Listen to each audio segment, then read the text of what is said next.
this era of disruption, digital is a reality of our life. You got to read more. The telehealth services, so for the patients to be connected to doctors, Owen Kementerian Kesihatan, for the doctors to then consult and offer a referral for the patient to perform a test if required. So if you had that level of trust already with your team members, then it's easier for you to say, okay, now that I can't see you on a daily basis, how do we then operate? These are the actual challenges of adopting cloud. It's not about the trust anymore. It's about our infrastructure, our connectivity. Are they stable and fast enough to support the business and also the consumers to continue to adopt more cloud services? Talented individuals with in-demand skill in any sector now realize that they can live, they choose and work where they qualify. And talent is the new global currency.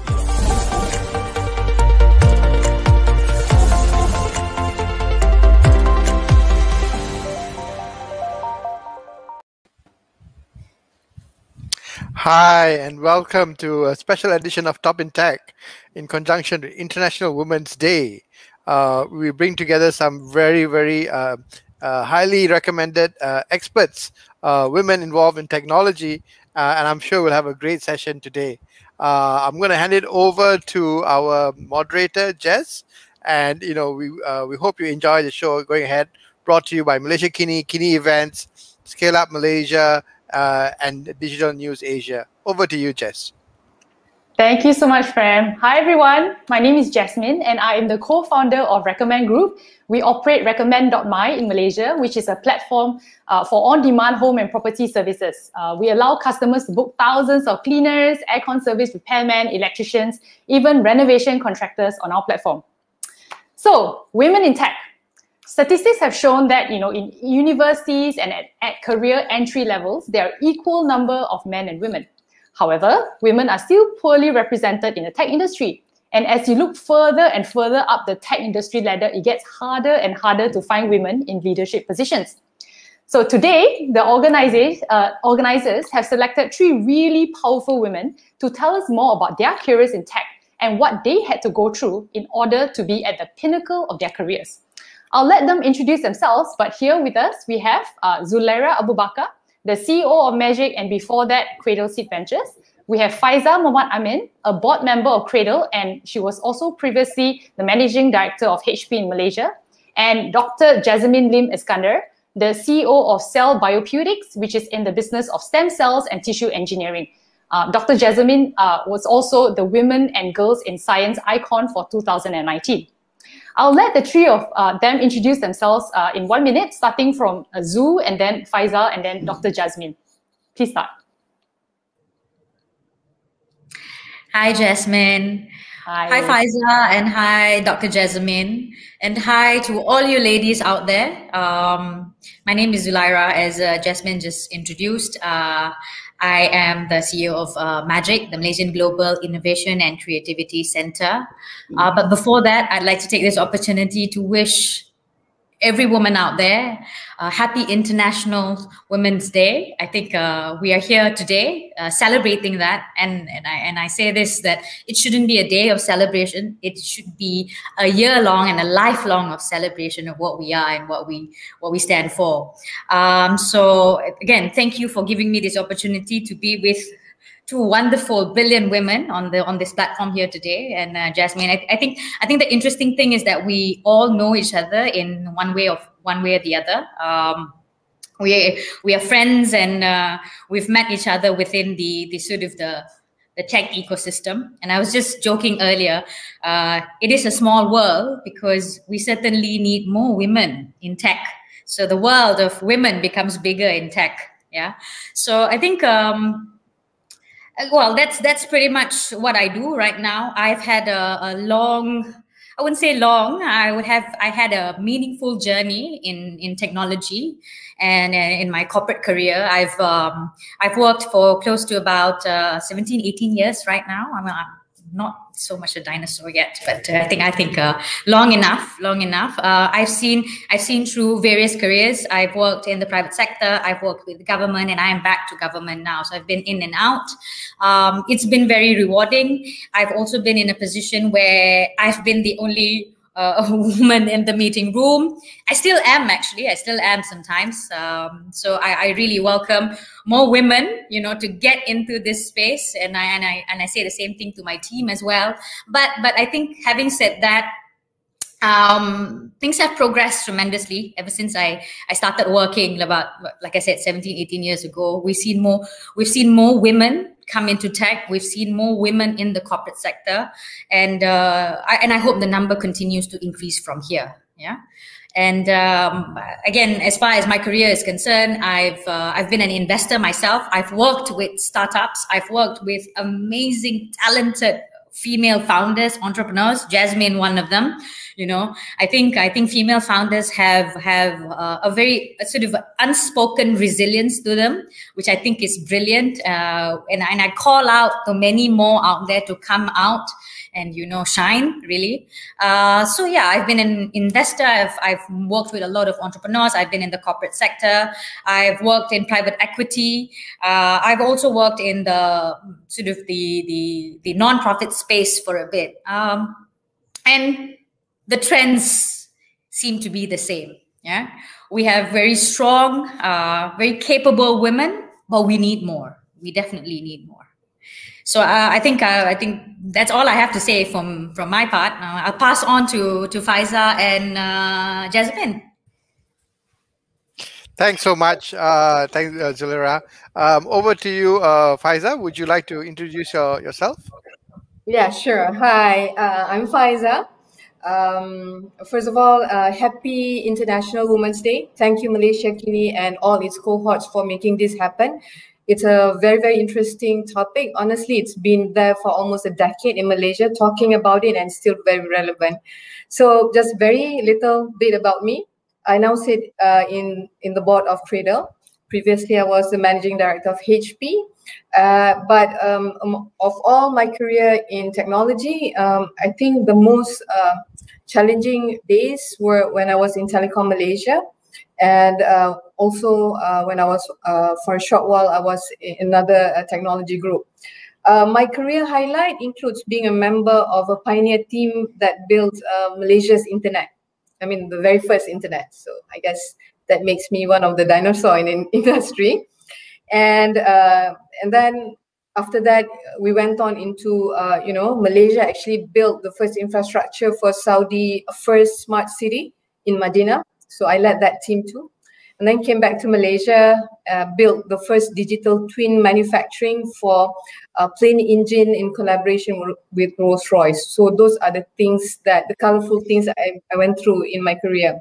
And all this started in a very simple, innocent way. My passion to exploit technology.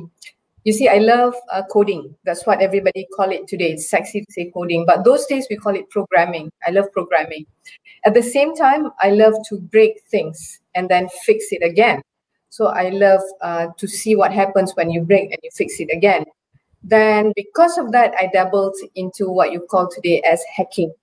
So I started off my career looking into those part of technology, understanding how it works. And then I went into network. From network, I went all the way to the operations. And at the end, I went into business. So this topic is very, very familiar, and it touches my heart because being at top of the core technology sector, it's pretty much lonely. And it's something that I would like to share with everybody, how we actually overcome the loneliness of being on top and how we can contribute to ensure that it doesn't stay like that forever. It changes. Yeah. So I think that's about it for me. Thanks so much. Has Dr. Jezamine? Hi. Maybe you could introduce yourself. Hi, yes. Hi, everyone. Happy International Women's Day. Firstly, thank you for having me. And it's great to be in the same panel as Dzuleira and Fayza. I just adore the two of them. Firstly, my name is Dr. Jes Min. I'm a medical doctor, And after finishing my MBBS, I wanted to venture into something different, take on the path that not many doctors do, which I stepped into the world of research, you know. And after that, I mean, switching from the clinical world to research is actually a huge jump, and it's actually really tough. And there are many doctors out there, many professors who told me, you know, Jess, I don't think you can do it. I don't think you can shift from clinics to research. Are you crazy? Are you insane? And moreover, I wanted to venture into the world of stem cells and tissue engineering, where in Malaysia, I think we are pretty far behind, probably about a decade behind. And I approached UKM to even kind of beg them, can you please take me in as a student, you know? I really wanted to pursue my PhD in stem cells and tissue engineering, and after pursuing them, and after speaking to many veterans scientists out there, at last I ventured into stem cells and tissue engineering. And you know what? Guess what? There was no department. You know, there was no stem cell tissue engineering department when I even first registered or went into UKM. So I'm glad the whole department grew to be a huge department now. Initially, there was only 2 students, which is 3 of us. It was me and 2 other guys. And now we have about 20 to 30 students, and I'm glad, you know. That's one. And secondly, currently I co-own a founder of Cell Biopeutics Resources, where it's actually a commercialization company where we aim to commercialize research work. So now when you do your research for 8 years and 10 years, and what's next? So I didn't want to follow the usual path where most PhD master students just, you know, forget what they do and just leave it aside and then go ahead and proceed with whatever they want to do. So I wanted to translate my research work. So I'm in a journey now to translate my whole 8 to 10 years, almost 10 years of research work, commercializing it and serving the society. And in the meantime, I'm also the first woman in UKM who got my PhD in stem cells and tissue engineering. And today, I just want to inspire young girls out there, you know, to get into the world of STEM, go for it, and stand for what you believe in. Oh, thank you so much for the introduction. You know, looking at these 3 women, you would think that it's natural for women to be in technology, but yet we know that the statistics is not that much, right? So here's the question. Why do you think there are so few women in tech, especially at the higher levels? I don't know, maybe Zu can go first, and then Fayza, and then Dr. Jezamine. So I think we've all struggled with trying to come up with a reason as to why this is happening. Really, I think we all ask ourselves this question, but I think there's no one straight answer to this, and there are multiple reasons as to why there's actually quite a shortage, I would say, right?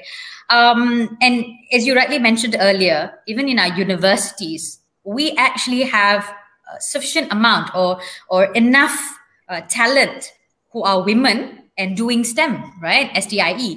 But why is it not translating to the workforce? So there's just so many reasons to it. And I think I recall mentioning this to someone. And I think it's very clear that in the early stages of women's career, especially those that are trained in STIE, we tend to get into the space.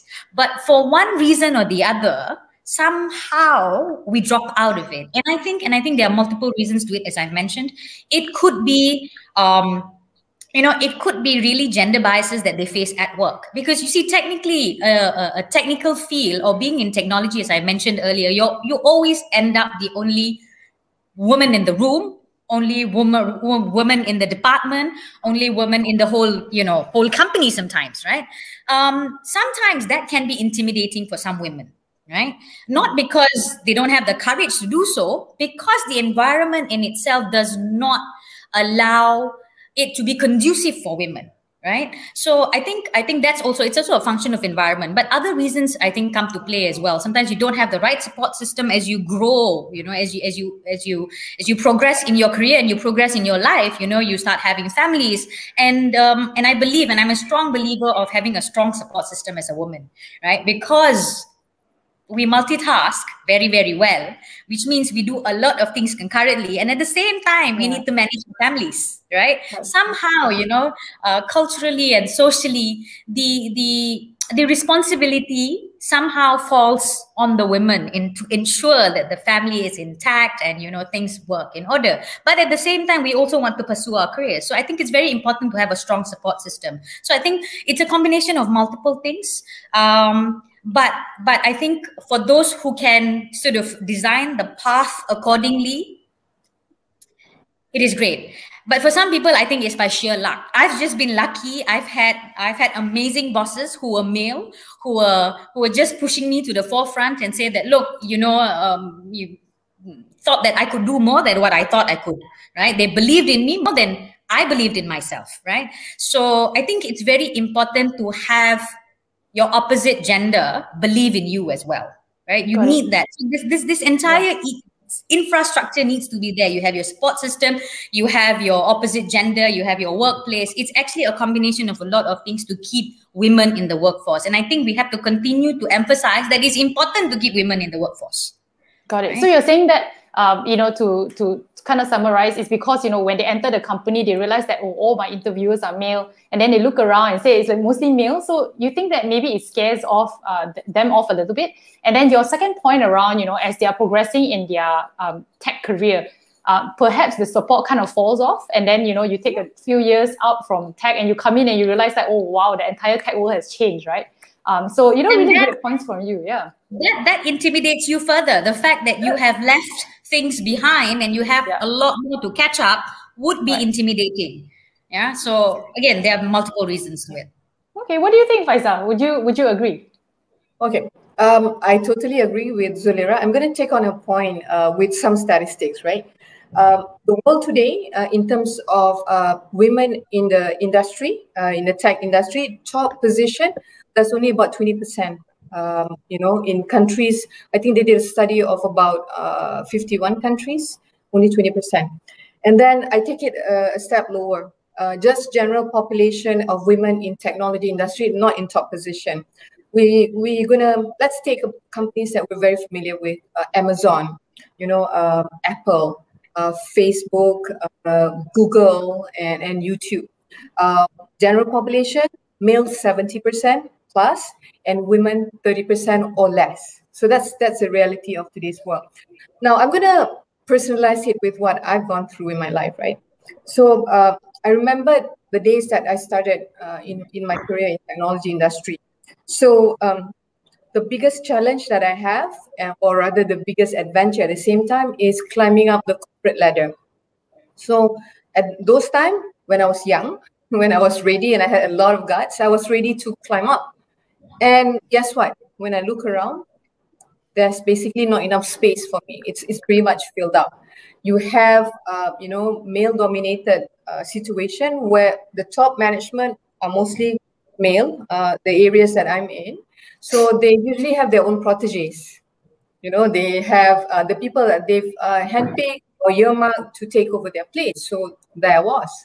And I needed to grow. I wanted to climb up very, very quickly. So what I did was I just have to take a place that people don't normally want to, either because it's difficult or it's not glamorous. So at the end, I ended up as, the head or the general manager of Middle East and Africa. So when I say MEA, right, Middle East, please struck off Dubai from your mind. It's not that glamorous. They're not all like Dubai, yeah. All the guys went to Europe, North Americas, North Asia. Here I was in Middle East and Africa. So please imagine Yemen, where people were carrying AK-47 more than their mobile phone. Imagine Nigeria, where I had to be escorted by 6 guys just to, claim for debts that they owe to Malaysia. Imagine Rwanda. Those are the countries I had to go to. And I did it. I did it. I had to prove to people that I'm good enough so that I get heard. Now, the way I heard until today, no girls have ever sat on the same place that I was until today, right? Now, I fast forward to today. Today, everybody needs a platform, to grow. And that platform right now is dominated by, the opposite sex, unfortunately. And, it's nothing bad. It's just that how the makeup of men are, they're very, very confident. Even if they don't know, they will say that, I know. They just do it first and then they learn. So us girls, we're perfectionists, right? We have to make sure that we know what we're talking about and we really know how to do it. Then we go in and we say, yeah, I can do it. But there's a million other guys who says that, no, I've done it. It's okay. So this is the situation that we go through. And if I were to personalize it again, today, at the place I am, look at who I'm flanked with. Look at Telecom Malaysia CEO, Maxi CEO, DG CEO. They're all male. Yeah. The reality is very much there. And the reason is most girls that started with a lot of guts, as they go through their journey, you know, the journey that I went where I didn't really have a mentor or coach to pick me up and to give me the shade when the sun hits too hard, is still true. You go through it every part of your journey. So along the way, most of these young women leaders, they pivot. They start to lose steam and they say, hey, I don't have to go through this just to make it. I can go to other areas and still make it.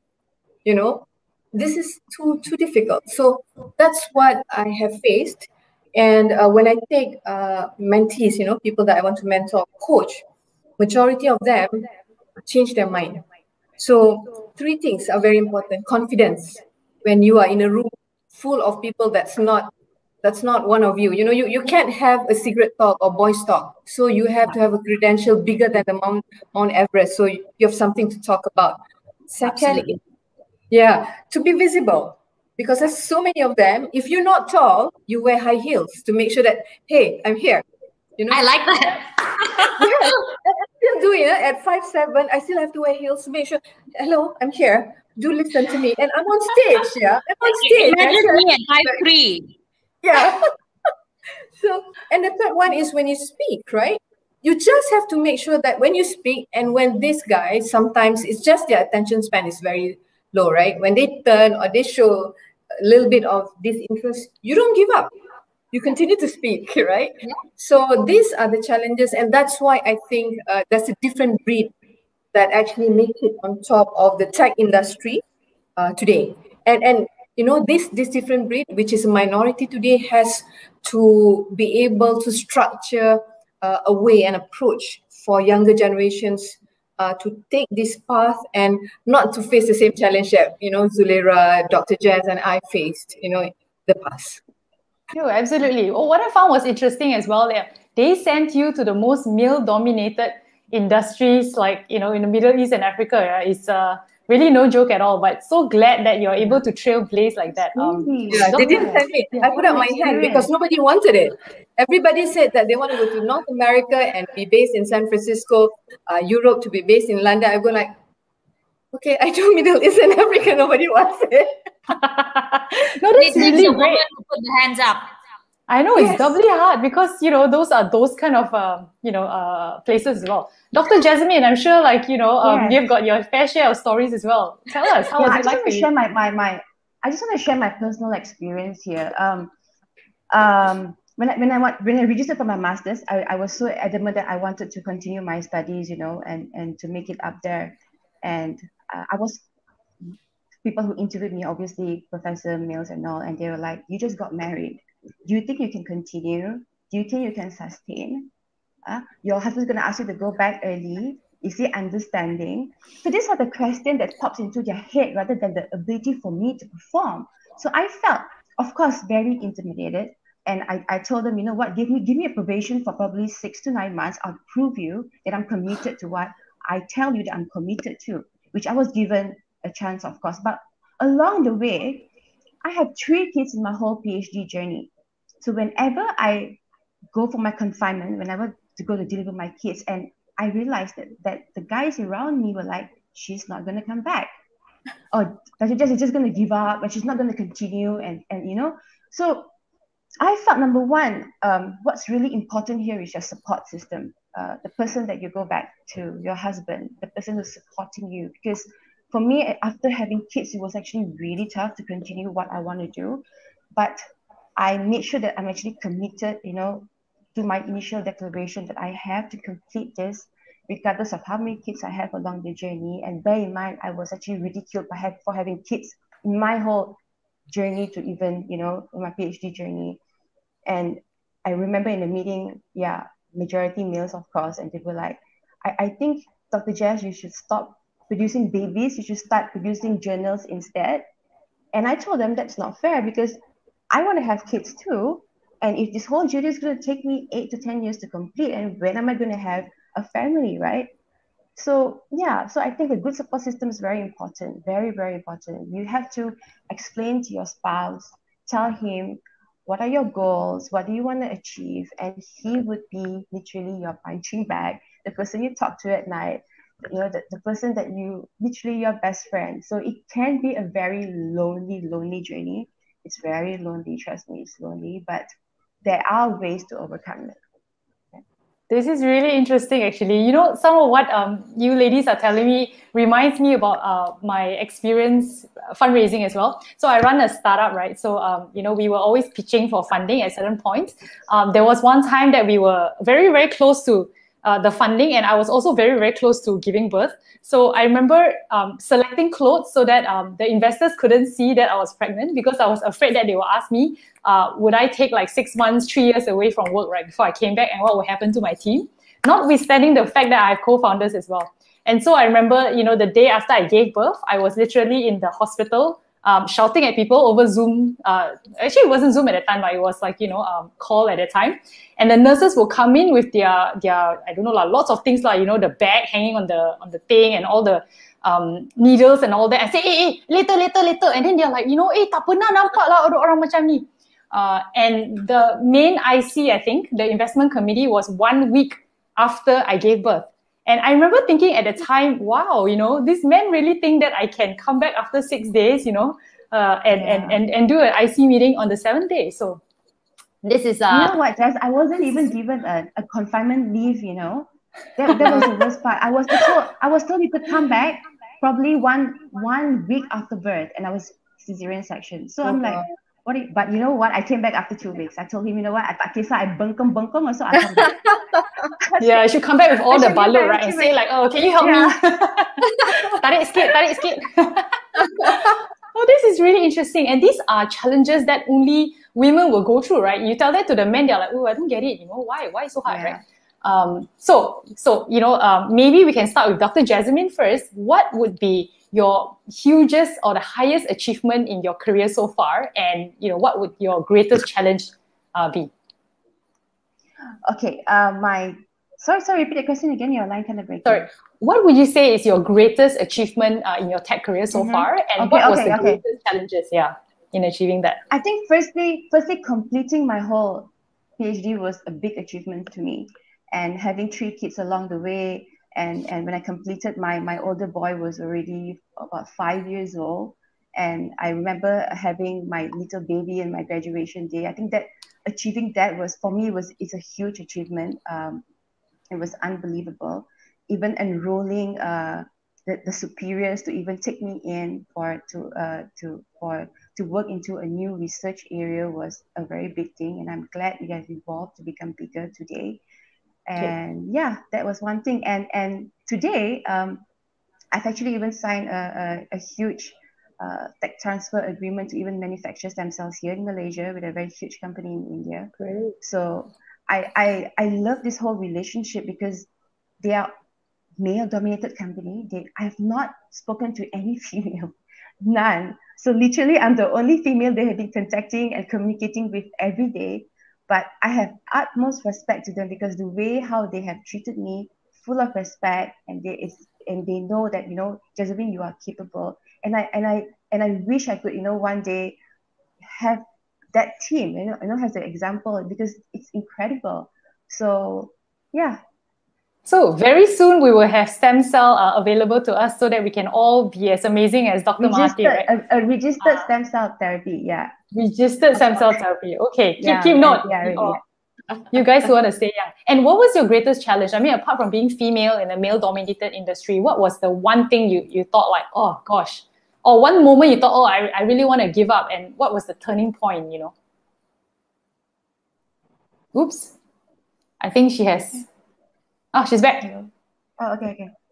We can hear you. So what do you, I mean, apart from your gender and the fact that you're a female in a very male-dominated industry, was there a point at which you say like, oh, this is too tough and I really feel like giving up? And how did you continue to push on?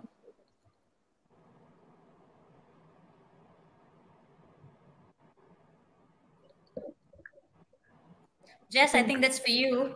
Sorry? Yeah, Dr. Jezamine, are you there? Oh, yes. Sorry. Tak apa. Hi. Okay, my so voice keeps dropping in and out. Oh my gosh. Sorry. No worries. Is it stable now? Yeah, echo, but yeah, there's slight lag, I think. Could you repeat the question again? Sorry. Sure, no problem. So basically, in your career, was there a point at which you thought, this is too tough, and I really, really wanted to give up? Oh, of course. And yeah. And how did you, push past that to get to where you are? Of course. Okay. Firstly, when you are culturing cells in the lab, it's not easy because you would need to take care of it literally like a baby. You would need to change the medium every 3 days, 5 days. You can't miss it. Literally, if you don't come to the lab, your cells die. You restart your whole research from zero. Okay, that's how it is. So that's why research work can go on for 8 years and 10 years. And I did feel very lonely. It was a very lonely journey, but I learned from it because I felt like I was confined in my own space. I wasn't sharing much. So I guess when I started sharing my struggles with people, when I start sharing what am I experiencing, and I do realize that it's ain't difficult to achieve. So yeah. Okay, cool. Thanks, Fayza. What about you? Was there a moment when you surrounded by camels and whatnot, and you thought like, this is too much. I really want to go back to my air-conditioned home. Okay. The biggest challenge for me, besides the camel and the desert, is basically having that stamina of confidence. Having to be confident no matter what I face at the back or what I'm flanked with, be able to stand out there and still do what I do. So that was the biggest challenge. As much as it's easy for people to say that confidence, either you're born with it or you're not, but there are bad days, where you just feel that, everything looks like just a wall. So that's one of my challenges, to have that stamina of confidence. Second, to also have the durability of aspiration. I think as a leader, sometimes we tend to let aspiration fade away because we're so much into the day-to-day stuff. The aspiration to make a difference in the world, to bring more talented young girls and boys, right? To have that balanced world. That sometimes I don't see that I'm making any progress in it. So sometimes it does hit you, and you just have to overcome that and to be able to focus. And if you see my journey from top of a company, a CEO, managing director, I've moved on to the board. I hope with my position in the board today, I can make a difference in a different way, in a platform that I didn't have. So that's the challenge, is to continue to believe that I can do this. So that's pretty much it.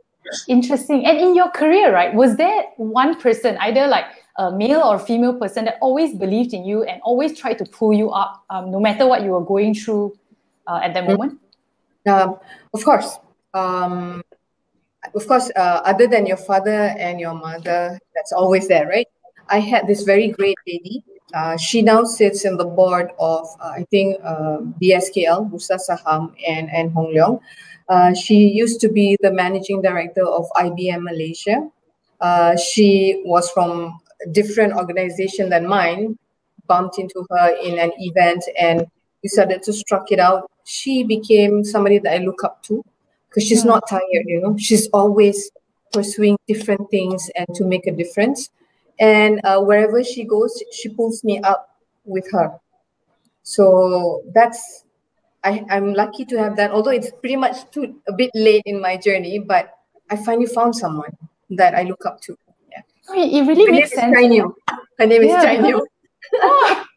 So sometimes, when we're trying to look for role models and when we're struggling in our own journey, we ask, who has done it before, right? Can I see what that person did? Can I copy it? And it is so important to have good role models in tech or IT, so that you know that you'll be a bit lonely, but not super lonely, because there are people who have gone that path before, and you can also follow that.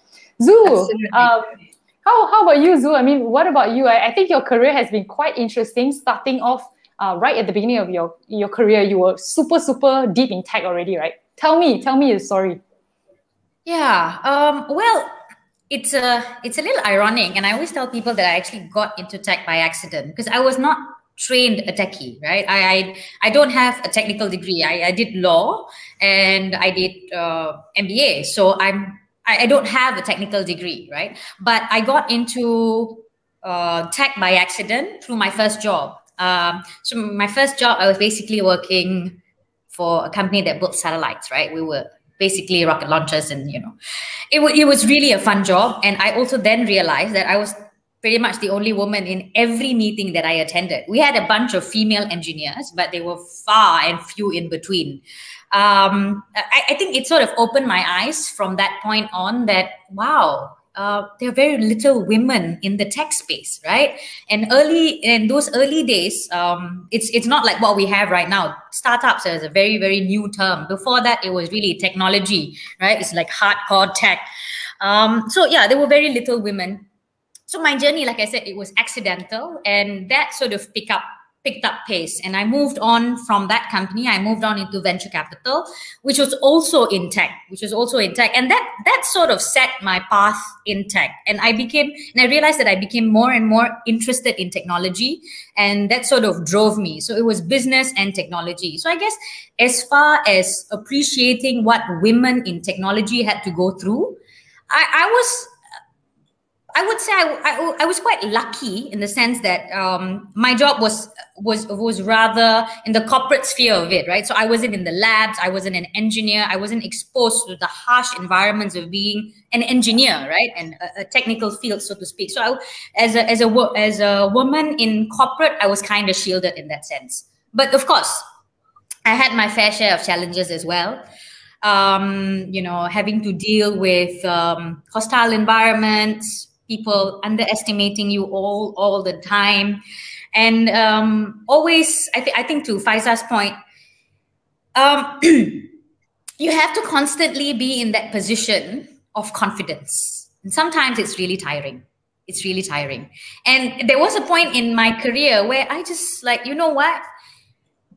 Either you value me for who I am and what I bring to you and your organization or not.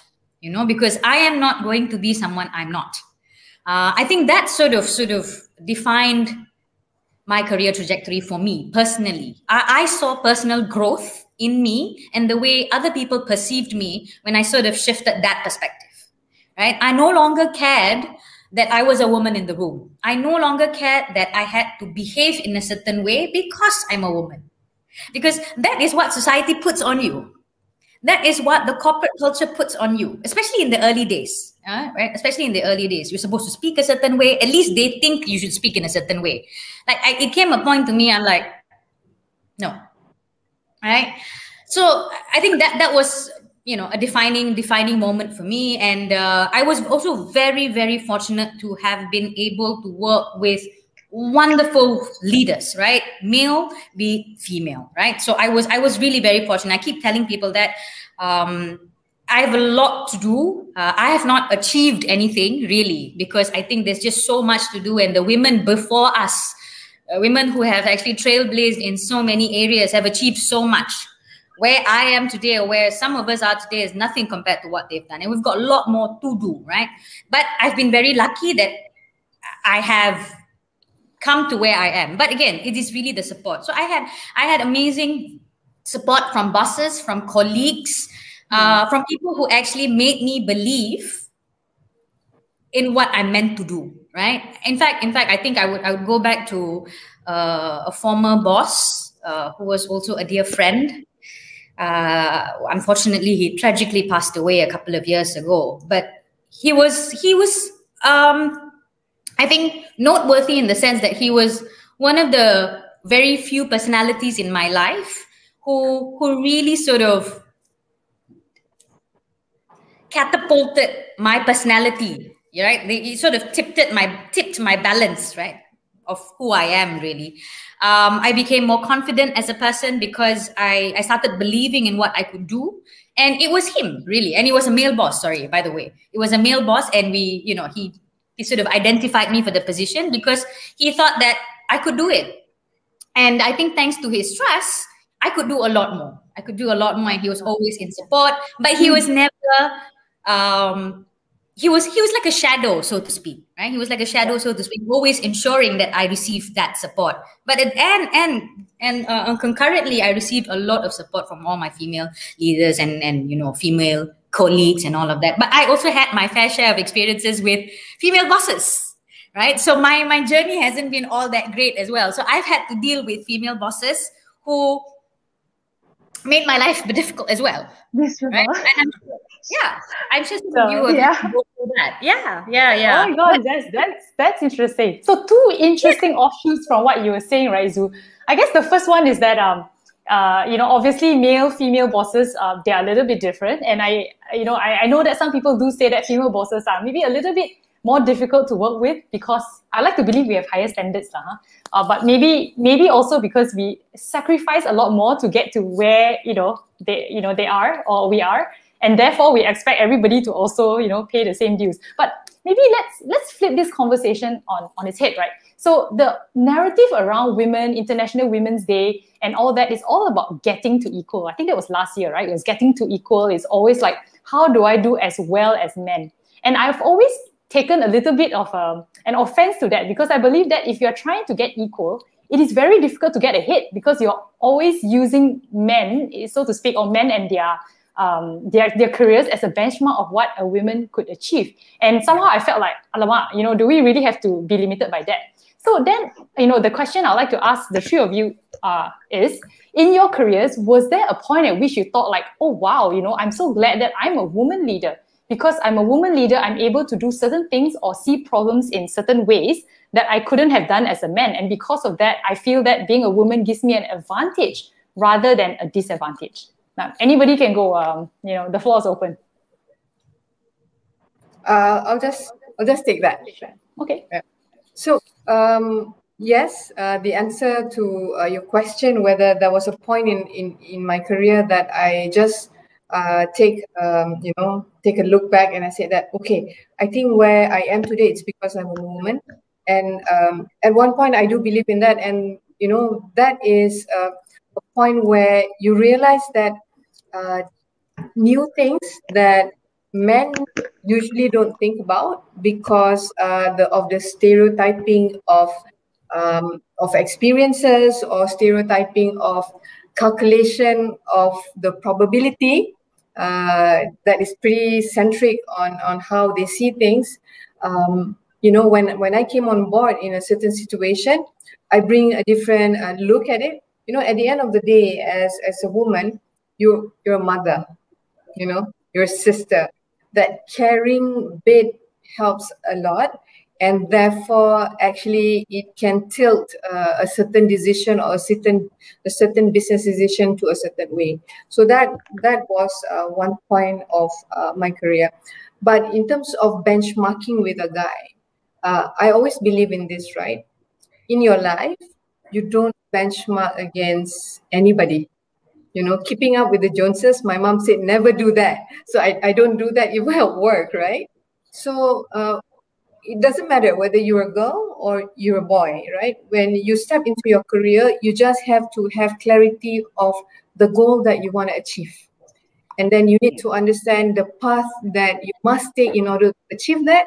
And you have to be flexible in being able to change the path if need be, so that you get to that goal. So it doesn't matter who was in that position before or who has achieved that before. What you want to do is you want to achieve that. And at the end of the day, I think the Malays or the Muslim always say that it depends on what your intention is. So your intention is to go there just to be famous, to have everything, or you want to make a difference. So that bit of making a difference is the gas, the petrol, of the fuel that enables you to continue on, regardless of age. So look at Tun, right? Regardless of age, he still has stamina. Yeah. Dr. Jezamine is working on that. Don't worry, we'll soon have access to that. soon. Just doing with MPRA at the moment. Yeah, that's how I see it. Yeah, Jess. Yeah, that's super interesting. I was talking to a friend actually lately. She's a Spanish lady, right? So I was just complaining to her like, oh, life is so tough. I'm doing this startup thing. I've got one kid already. I'm pregnant with the other one. I don't know how to do this. And after a while, she told me, do you know what, Jasmine? You are looking at being a female as a handicap or a disadvantage. Yeah. You often say like, I wish I was a man so I didn't have to deal with this sort of things. But, to be honest, like women, we live such rich lives. We have got so many roles and, we have such special relationship with our families as well. She said, you should absolutely use this experience as an advantage. And after I listened to her, I said, yes, also. Huh? So I went and looked at, my system, for example. I looked at my customers and all that. And I found that, decisions in the home, for example, are made 70% by women. And so I thought, who else better to understand women and their increasing buying power compared to other women, right? And I think that was a transformative point at which I stopped thinking that being a woman was that my handicap or I wish I was a man, but rather try to use that to my advantage instead, right? Which is what some of you mentioned as well. So that's really great. Hey, one of the audience actually asked a question, if they were, young and trying to consider a career in IT, for example, where would they start? How would they think about it? And I think it's very important as well for women at the beginning to consider this because, from young, people never give us engineering toys, right? People always give us like dolls, they give us dollhouse, they give us like clothes to cut out and stuff like that. Kan Barbie, right? And if and nobody gives us the complex Lego, the Legos that can move and all that. And I personally believe, I think there's some studies behind that as well. It kind of like makes, puts us in that kind of, space to think that maybe we cannot handle the complex things that move. Maybe we cannot build big things. So I do wonder, as a young person thinking about, a career in IT, how would I think about it? How would I even start? Can I take that one? Because I come from a pure IT background. This is a biasness of an IT person, which I think Dzuleira may come from another perspective because she comes from a non-IT going into IT. So from a tech person, I would always believe the best place to start is at the operation, knowing the coding, the network. You don't have to stay too long. Once you get the grasp of it, and then you can move on, and it can be like a Dzuleira, go into the corporate side of it, the strategy of it, you learn, but you have that basic. And that basic is very important. Remember, I talk about the boys talk when you go into a room where there's a bunch of them talking boys talk. Because you played that Lego in the IT world, right? That network operations or IT or server and all that, you're able to keep up the conversation. And then, it makes you be able to be flexible and become very agile in your career. So that's how I see it. Again, I'm biased, right? I come from a pure tech world. So having a technical background or be able to converse in that language is absolutely important to break the stereotype, right? It makes you feel sexy, quote unquote. I love it. Science is sexy. Yeah, cool. Like science is the new sexy. You can talk about Malaysiakini. Yeah, you can talk about something seriously. I can just add. Sure. No, I was just going to say, and taken seriously. And taken seriously, correct. Because they know you know your stuff, right? Like Lera can talk about satellite. I can talk about sub-cable and terrestrial cable. How cool can that be, right? That is sounding very exciting, actually. Dr. Jezamine, you were saying something? Did you have a point of view? I have to agree with Fayza as well. You need to get on the ground on the technical stuff, the know-how, the very basics. So start from basics. I think when you go out in the business world, then no one can actually take you for a ride because you know your stuff, So I think going to the very basic, start at the very basic is really important. That's why for me, I know what I want to do. So I didn't mind going into the lab, regardless whoever they are in the lab. Are they students or are they not? For me, it doesn't matter. But I need to know the how-to so that I could survive in the corporate world one day. Yeah. But you can't stay too long. In the basic. Yes, correct. Yeah, you gotta plan it. You're like, okay, this one, max. Before I reach 30, I gotta go out. I gotta do something different. I gotta pivot. Yeah. I see. So instead of buying, our daughters like Malibu Barbie, right? They should buy them like engineer Barbie or architect Barbie or stem cell Barbie. No such thing. How come they don't create those things? Yeah, I disagree. I disagree. You can give them dolls. You can still keep the feminine side of us and still be technically up there. So, all right, you give them dolls, you break them, you allow them to break it apart. put it back together. So that we can fix it back. Assemble your own Barbie, right? Yeah, true. Yeah, it's a true thing. Yeah, we don't always have to go by, the stereotype. We can always create the future, right? Correct.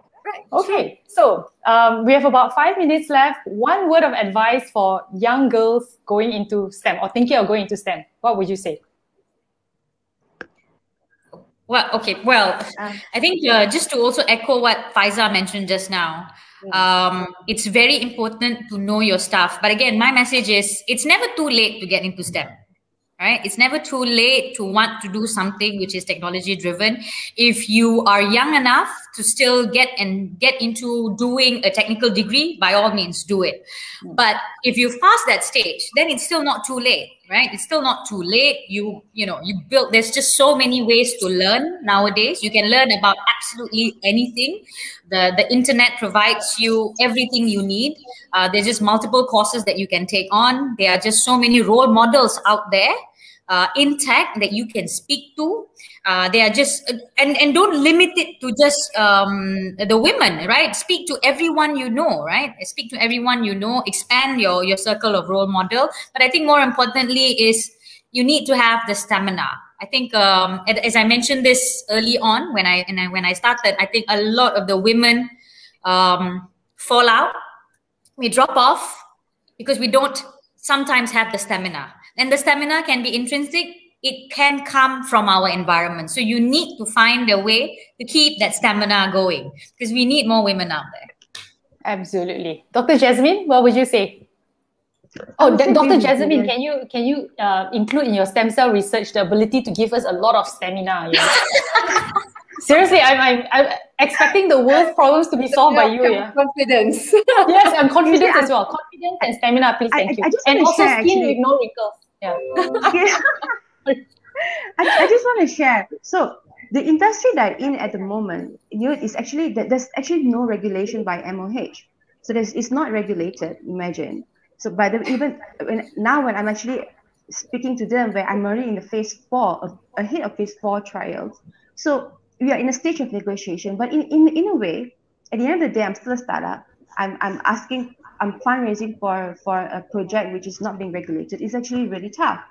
And I did got some funding from a government agency, not to mention here at the moment. But again, I would say, you girls out there have to be resilient. You have to keep going, not to give up. I think that's the most important thing. If you will fall, and the journey is very bumpy, but you have to find a way to pick yourself up. Because I believe that for me, every downfall, every sleepless nights, every days of being lonely was actually my growth. That's how I pick myself up and I grow. And I tell myself the next day, I have to do it. Today is a new day. I'm going to find another day, and how am I going to negotiate with them? How am I going to deal with this? So I would say be resilient and work smart and work hard. Brilliant. Thank you so much. And also marry a funny guy, right? So that he can cheer you up. Yeah. For people who don't know, Dr. Jezamine is married to Harif Iskander. I'm sure he keeps her in laughter. And I do a lot of work at home. You know how quiet is he at home? He hardly speaks. He's getting all his funny juices to I don't know. Yeah, he hardly speaks. So I go out and do the work, and I come back and have to talk someone, entertain everybody. Oh my gosh, there's a lot to do. That's really funny. How about Fayza? What would you say to the young girls out there? Okay, my one advice is very simple. Remember how when we were young, we want to conquer the world. When you go into tech, keep that. Have it inside your head and in your heart. Take tech as the ammunition, as a weapon for you to conquer the world. And once you go into tech, if you don't want to stay in tech, it's fine. But make sure that if you go out of tech, you go at a higher place, in a better place.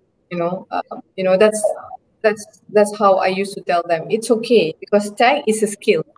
Once you have it, you can be whatever you want to be. You can be a Dzuleira, like a CEO of startup magic, a venture capitalist, a strategist. You can even go and be like Dr. Jezamine, with the tech ability. So conquer the world with tech.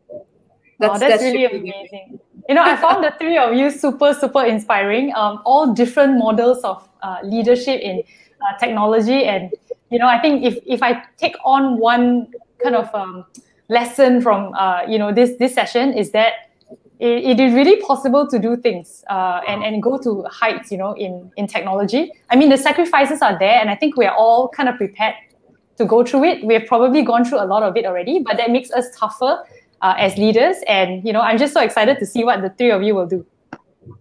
Yep. Thank you so much. Thank you so much. Thank you so much. Oh, you're welcome. Prem, are you there? Hi, yes, I'm here. Hello. I really enjoyed the session. It was fantastic. Thanks a lot for all the panelists for joining us, and thanks, Jess, for moderating. I really learned a lot. I mean, it's nice to see things from the other gender angle, being a man myself. But yeah, I think it's really great that you're encouraging women to raise to the top and really lead in tech. I think it's really needed, and it's a very good point that women themselves look at things differently and can bring solutions to the table that perhaps men don't see and don't consider.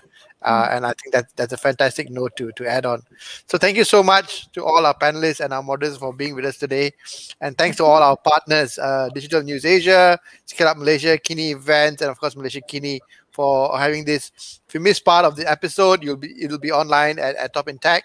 And do reach out to our panelists and moderator for any other information you need to get involved with tech, especially if you're young women or you want to help develop young women out there. Thank you so much for our audience for joining us. See you at the next episode. Happy International Women's Day. Happy International Women's Day. Bye-bye. Bye-bye.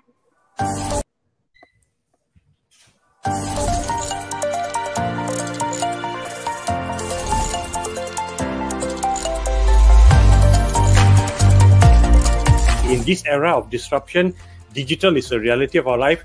You got to read more.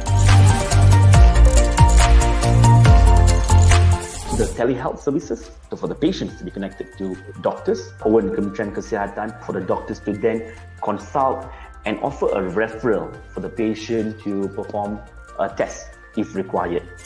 So if you had that level of trust already with your team members, then it's easier for you to say, okay, now that I can't see you on a daily basis, how do we then operate? These are the actual challenges of adopting cloud. It's not about the trust anymore. It's about our infrastructure, our connectivity. Are they stable and fast enough to support the business and also the consumers to continue to adopt more cloud services? Talented individuals with in-demand skill in any sector now realize that they can live, they choose and work where they qualify. And talent is the new global currency.